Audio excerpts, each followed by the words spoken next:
Alam mo ba na sa Bohol, may mga bantay ng dagat na nakakakita ng mga katao na lumilipol sa mga illegal na mangingisda. Hindi ito yung mga malambing na sirena sa mga kwento. Mga mandirigma sila na may kalasag na parang kaliskis at may hawak na tridente. Si Mang Rico, Marine Sanctuary Guard sa Panglao, nagsabi na nakita niya kung paano ginigupit ng mga katao ang mga lambat ng mga mangingisdang gumagamit ng dinamita.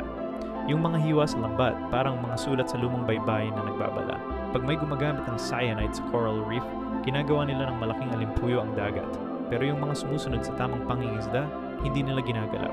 May mga nagsasabi din na naririnig nila ang mga tunog ng balyena na nakakapraning.